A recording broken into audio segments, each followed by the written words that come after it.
Hello viewers, the two concepts that are going to be discussed now are number one specified employee and the two non-specified employee.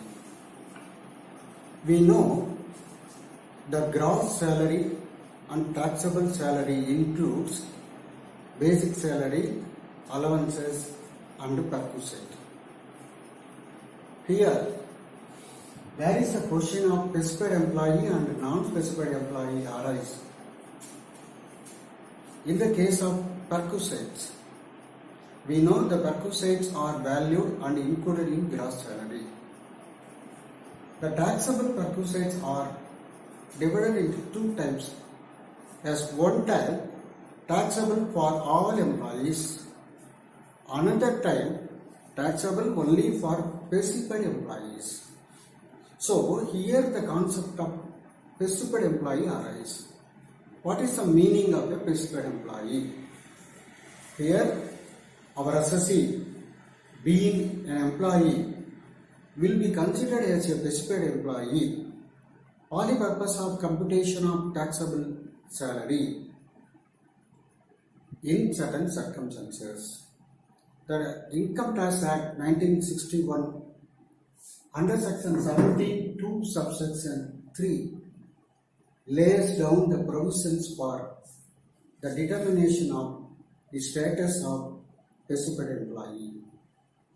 According to this section, in the following three cases, there are three circumstances are given. Any employee satisfying or falls under any one of the three cases is considered as a specified employee. Accordingly, number one case, directorship in the company. Our employee, assessee, is working in a company. In addition, he is member of the board of directors as a director. That is, our employee is not mere an employee, he is a director of the same company. The directorship may be full-time based or part-time based, or throughout the year or part of the year, whatever may be there. An employee working in a company at the same time, he is also acting as director of the company.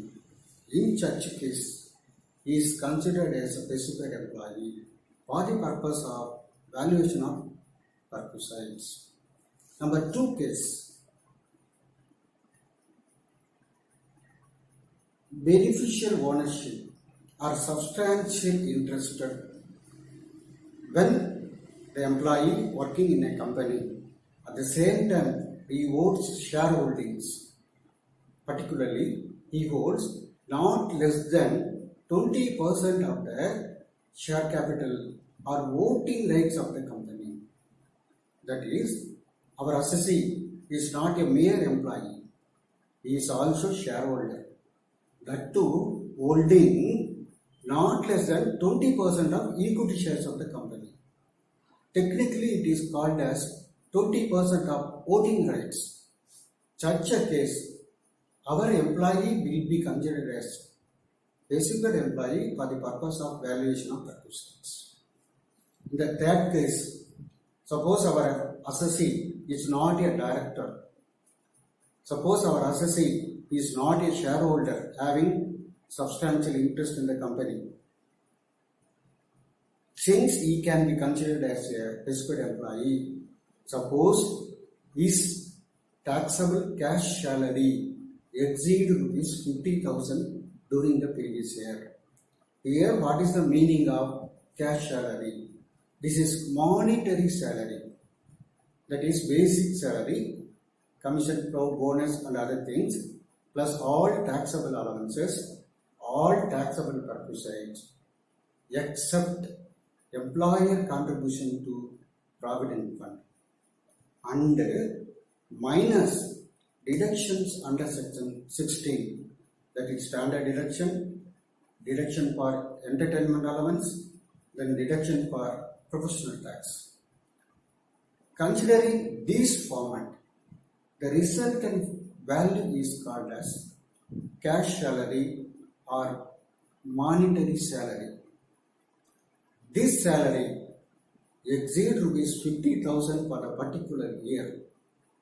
He will be considered as a specified employee even though he is not a director, even though he is not a substantial interested person. Okay, what is the importance? What is the relevance? What is the significance of the denomination of specified employee?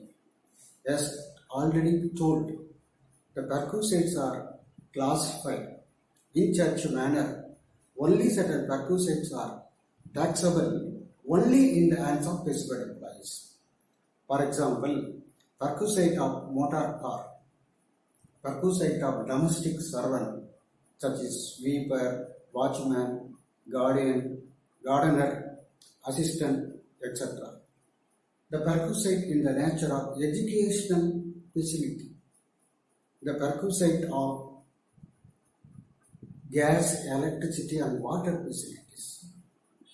These perquisites are taxable only when the assessee, our employee, falls under the category of specified employee. Therefore, before starting the computation of taxable salary of a person, we have to consider two factors: whether he is offered this special type of perquisite, then another, whether he comes under the meaning of specified employee, because these perquisites, these special perquisites are taxable only if he is a specified employee. Otherwise, these perquisites will not be taxable and will not be included in gross salary. Okay, thank you.